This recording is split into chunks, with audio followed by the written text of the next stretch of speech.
Hello everybody, welcome back for another video. Hope you're all doing well and that you're all having a great day. To start things off, CoinCola has officially listed XRP as a supported asset on its over-the-counter or OTC marketplace.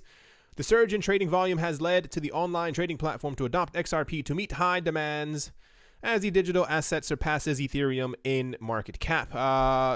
It's really short. They kind of going on the price and stuff like that, and why XRP is number 2. We've gone over that a trillion times. I don't think that's an actual number.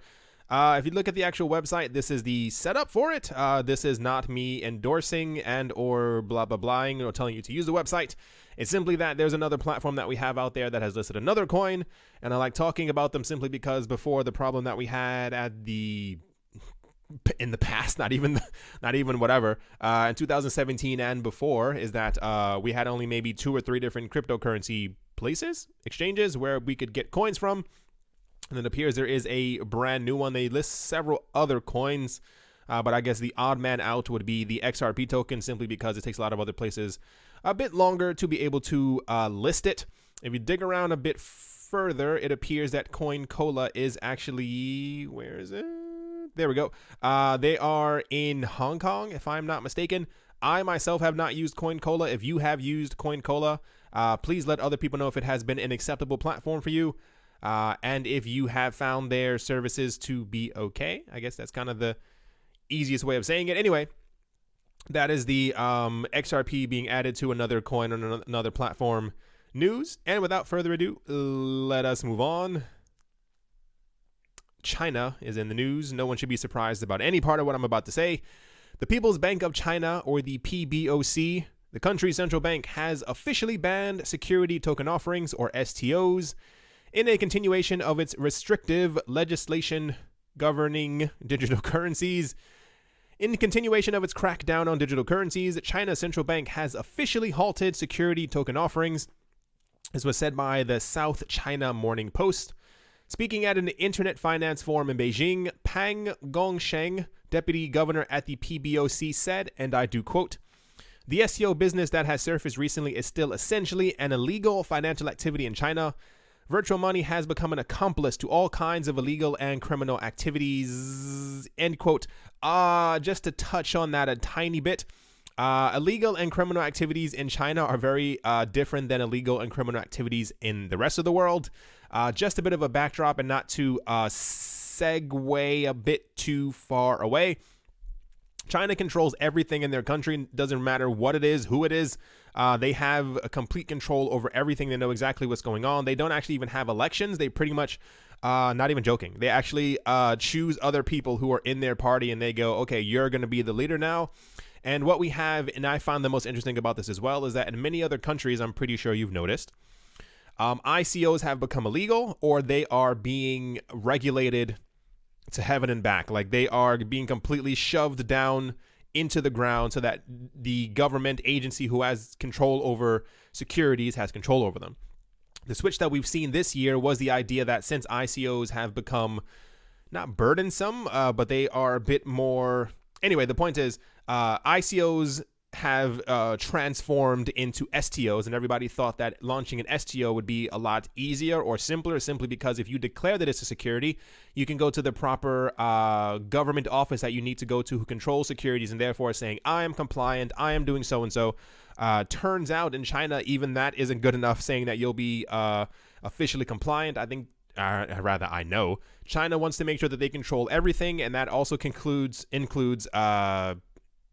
security token. It's actually kind of weird, especially because someone says that something is illegal in China, and then 6.5 months later we get news that what they said wasn't actually correct, and that in some way or form the thing that they said was illegal is actually legal for people to use within the country under certain guidelines that just didn't really leak or weren't really spoken about by the government officials. So it comes down to pretty much the government wants to know exactly who's doing what with money at all times. This is why, if you've ever heard of an app called WeChat, I think it's called WeChat. I'm pretty sure it's called WeChat. They've integrated pretty much with something called Alipay, like from Alibaba, the website, and they know everything that you do in the country at any given time, like what doctor you're going to, what foods you're buying, who you're buying stuff for, who you're hanging out with, what food you're eating, where you're traveling to.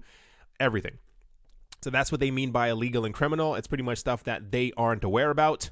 In addition to this formal acknowledgement of the ban on both ICOs and STOs, the deputy governor also outlined that the majority of the financial operations which were conducted virtual money in China, are suspected of being pyramid sale schemes, illegal fundraising operations, and other types of financial fraud. I'm going to assume that about 80% of them probably were actually somewhat legitimate.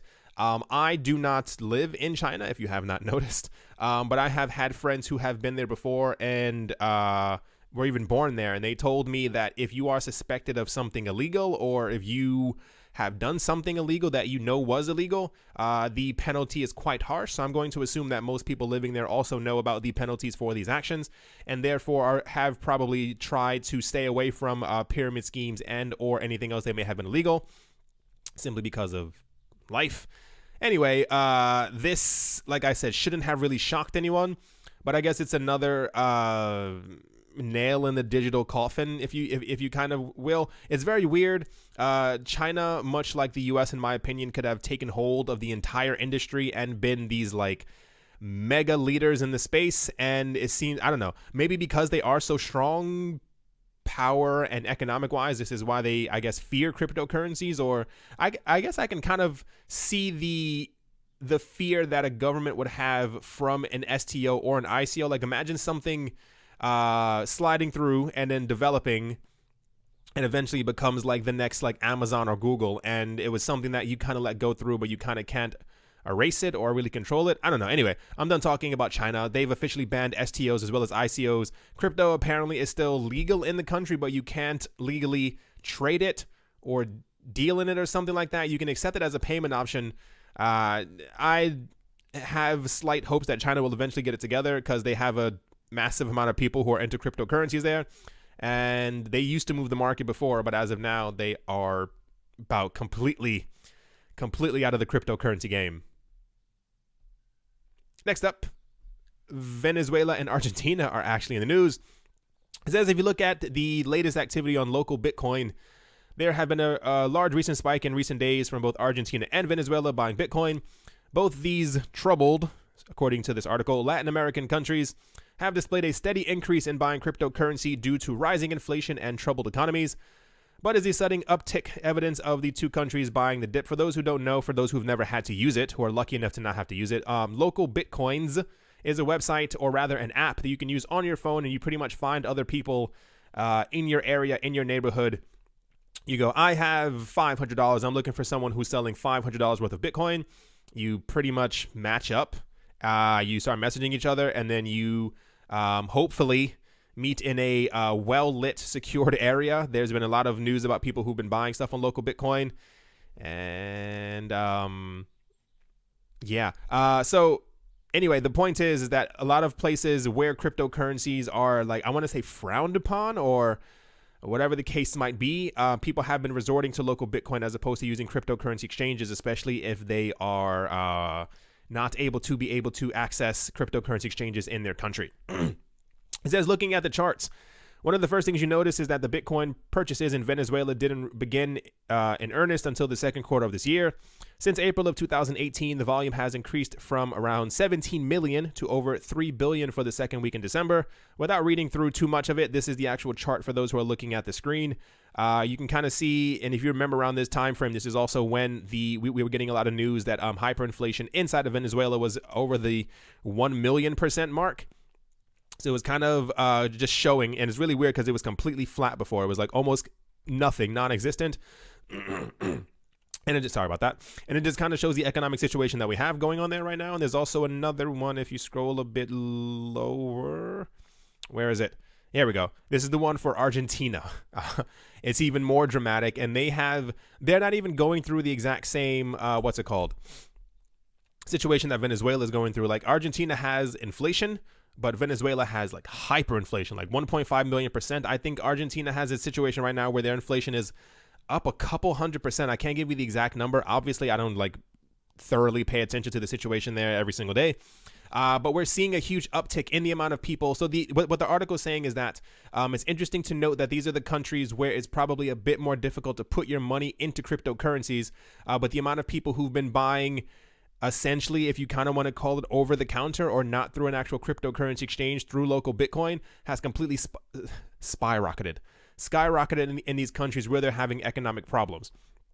I hope, rather I assume that someone else is definitely gauging other charts and seeing exactly how this is happening in other parts of the world, because I can almost assure you this is definitely happening in so many other countries where their money, their fiat currencies are just becoming like dust, and they're actively trying to get more cryptocurrencies, especially in Venezuela, where we heard, like a couple days ago, that Dash is like completely skyrocketing in the country as well. Like everyone is using, or not everyone, a large number of people in the country are starting to use Dash as an alternative to having what's it called, like pillowcases full of money and stuff like that. There was an article, not an article, there was something right here as well. I think it was this somewhere around here. I can't remember where it was anymore. There we go. It says Bitcoinist, that's the website I'm using, spoke to Eugenia Alcala Sucre, who founded Dash Venezuela earlier this year, and she explained the many problems in Venezuela that prohibit users from using their national currency. She says not only is the value almost entirely wiped out from one day to the next, but there is a limit to the amount you can take out of machines and the scarcity of notes. She said, and I do quote, "Bills are really, really scarce. You go to the bank and they only give you a little amount. They have limits. Even though you have the money in the bank, you can't take it out. That is a problem." There was something else I was watching, a little side note as well, a couple days ago, and they were talking about the amount of people who have been leaving from Venezuela to other countries. I think Colombia was the one that they're kind of flowing into, if I'm not mistaken. And a lot of people who have been like bags full of the former Venezuelan currency, or the one that they have right now. And people are just making like handbags out of them, or they're making like shoes and hats and stuff that they can sell on the street because the currency is so worthless. And the fact that you are trying to take out your money from an ATM or any other type of system, and you can't because the bank won't let you do so, and that bills are really scarce when you need an entire bag full of currency to buy a loaf of bread or some flour, is completely insane. I hope that crypto continues to spread across countries that have an issue, that have a problem where they don't or aren't able to provide for themselves properly because their fiat currency is collapsing. This is what crypto is meant to do. This is what it is for. It's sad that the situation is happening to people around the world, but I hope that they realize that there is a way out of this. And I don't think these spikes are going to stop anytime soon. I'm more than sure when you hit a 1.5 million% hyperinflation, that's probably an indication that it's going to only continue. But yeah, I thought that was pretty interesting, at least for me. The situation is pretty weird around the entire world when it comes to the economies everywhere. There's indications that China's economy is slowing down. The American stock market, or the U.S. stock market, is fluctuating up and down depending on where you get your news. People are talking about it's going to be temporary, and other people are like, this is going to continue until 2022. It's all a complete mess around the world, and hopefully we as a collective species, can I say that? As a collective people, realize that crypto is probably, maybe, potentially our best bet to get out of this system that we've been in. And without talking, this is making me kind of hungry. Without talking about that anymore, let's move on. So without even reading into this as well, this is also another little side piece. There's a thing going on, and 1, this is not financial advice. 2, make sure to do your own research. 3, please make sure to do your own research. It is imperative. There's something going on that people are calling for something on the 3rd of January of 2019 for people to take their Bitcoin and essentially other cryptocurrencies off of cryptocurrency exchanges, and they're calling it proof of keys, in that you need to own your own private keys. And if you do not do that, then you pretty much essentially do not own your own cryptocurrencies. There's been a lot of issues when it comes to cryptocurrency exchanges that people are having right now. Mega long story short, people who are crypto maximalists are trying to find a way to get people to own their keys again. A lot of people have become very complacent, and I'm sitting down in that chair as well when it comes to giving your keys or giving your cryptocurrencies to other cryptocurrency exchanges simply because you don't really want to be bothered. You can't really deal with the hassle of having to worry about your keys and doing this and all this other stuff. A lot of people, and I can't say that this is not going to happen. That's the nicest way of me saying it. A lot of people are afraid of a situation where either a major crypto bull run happens or some type of a crazy bear market in the next couple of years, and people are trying to take their cryptocurrencies off of a platform and they're told no. This has happened a couple of other times, not during a bull or hyper bear market, but more so when a cryptocurrency exchange has been doing upgrades to their platform. A lot of people have become afraid, saying that it seems reminiscent of the stock market crash of 2008. I think it's important for everyone to have control over their private keys, and this is why I desperately said make sure to do your own research. I like the idea. I'm thinking of maybe trying to, maybe participate. I don't like my stuff being on different exchanges, but realistically, and I mean 1,000% honestly, if you are in this game for the money, you use cryptocurrency exchanges as a way to store your stuff and also to be able to sell it off for fiat. A lot of people don't like when I say stuff like that because they believe that you should never cash out of your crypto. But to be realistic, like I said before in other videos, until I can buy a house in a lot of different countries and where I kind of want to with cryptocurrencies, yeah. So there's something called proof of keys on the 3rd of January of next year. And just thought I'd touch on that for half a second. Without further ado, let's move on. Next up, crypto exchange Gemini has just launched a mobile wallet for its users. Gemini CEO and co-founder Tyler Winklevoss wrote in a Medium post on Tuesday that the new app allows customers to buy or sell cryptocurrencies, view market prices, see their own portfolio values, and set price alerts, among other features geared towards traders. The exchange is working to build the future of money through its licensed exchange and regulated custodian, Winklevoss wrote, ensuring that customers can entrust their holdings to a compliant platform. I don't see the irony in me just talking about you taking off your stuff from a cryptocurrency exchange, and then the next thing in the video is me talking about how they cryptocurrency exchange. Anyway, they said a trusted and regulated platform. However, it's just the beginning. The future of money is both digital and mobile, and now Gemini is too with the launch of the Gemini mobile app. As such, the app features Gemini's institutional-grade security while remaining easy to use, he claimed. Among the offerings is Gemini's basket, dubbed the Cryptoverse, which allows customers to simultaneously purchase all the coins currently offered by the exchange, which are Bitcoin, Ethereum, Bitcoin Cash, Zcash, and Litecoin all at once. Coinbase tried to do something like this as well. I'm pretty sure they still have this option available. Earlier this year, Coinbase and I believe a couple of other cryptocurrency exchanges tried to launch something where they were pretty much just gearing their stuff towards institutional investors or very rich people.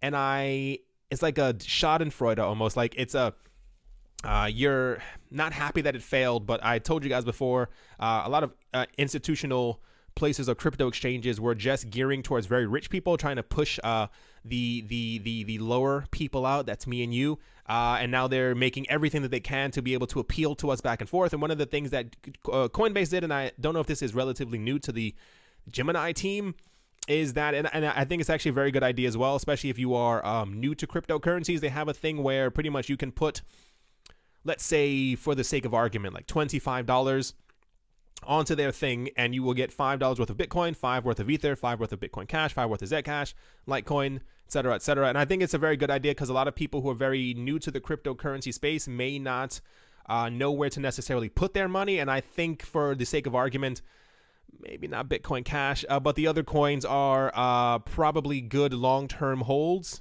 And I mean like long 5-10 year holds. Anyway, they have finally have a new app, and I decided to add this or talk about it simply because I know a lot of people do care about Gemini. I've asked in other videos before how people felt about Gemini, if they thought it was a good enough cryptocurrency exchange for their money and how exactly they felt about it. People said it was okay. If you have used Gemini, once again, please let other people know in the comment section below. Just even write something simple like Gemini good or something like, I don't know how much time people don't have, but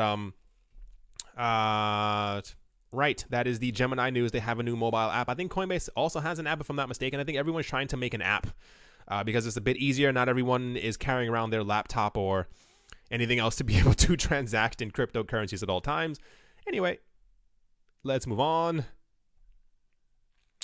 And I guess in what can only be seen as a sign of the times, Tether, or USDT, has recently found itself among the top 5 cryptocurrency assets by market cap, despite its own declining capitalization, due in part to the dramatic demise of other top currencies such as Bitcoin Cash and EOS.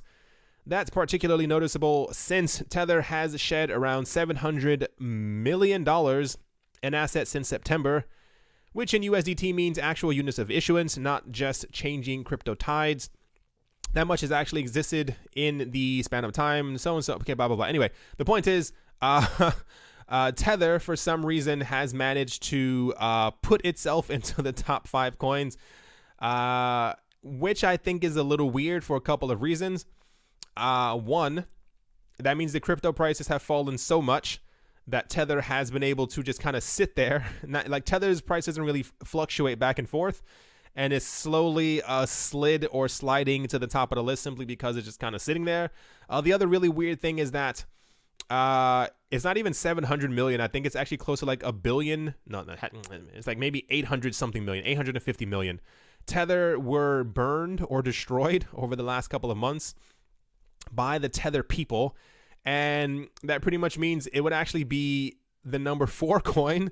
And should crypto prices continue to descend where people are talking about that the crypto prices will potentially go in the future, wouldn't it be really weird if we have a Tether that's like the number 3 coin? That would show a bit of, I guess, ridiculousness in the entire market. Obviously, this won't or shouldn't last. Should crypto prices eventually in the near future, maybe hopefully fingers and toes crossed, start going back up.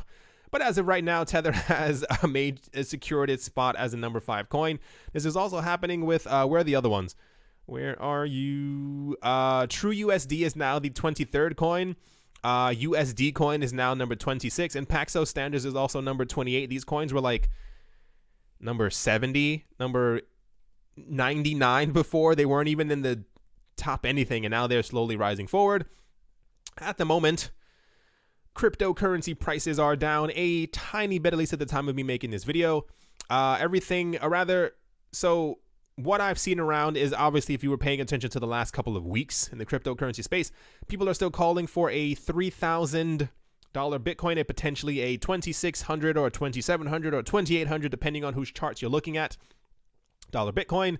If you looked at the last video, people are also talking about that they believe that the bottom could be $1,500.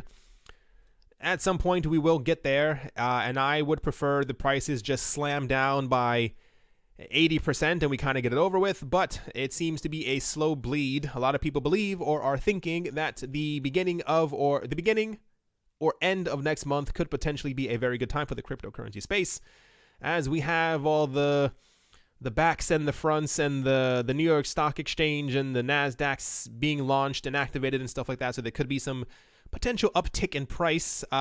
Still waiting on that, what they're calling like the Santa price boost or something like that people keep saying is going to happen at the middle of this month. Don't hold your breath. Anyway, prices are kind of, I don't know why my voice does that. It's very weird. I've tried to figure it out before. People say if you want to know, when I was younger, I had like a really bad stutter, and I've gotten over that. And I guess the way of compensating for it has been me talking really fast. But at the same exact time, I've been like merging my words together, and I don't know if it's me talking a lot while I'm making these videos or exactly what it could be. But I've created multiple new words, and I should just create a dictionary. No real horrible back end news as far as cryptocurrencies.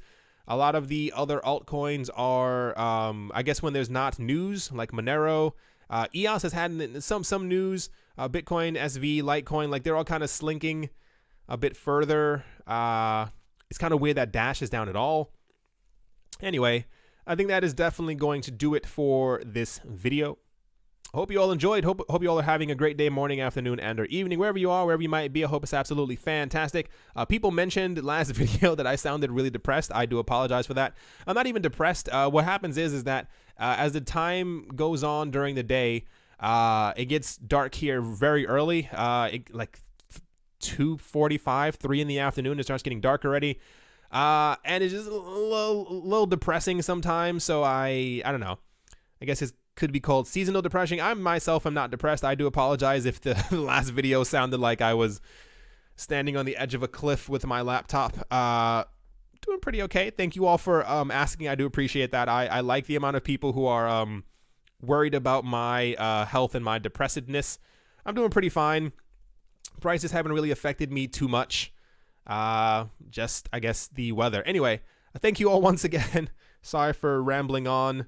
And yeah, I'll talk to you all soon. See you.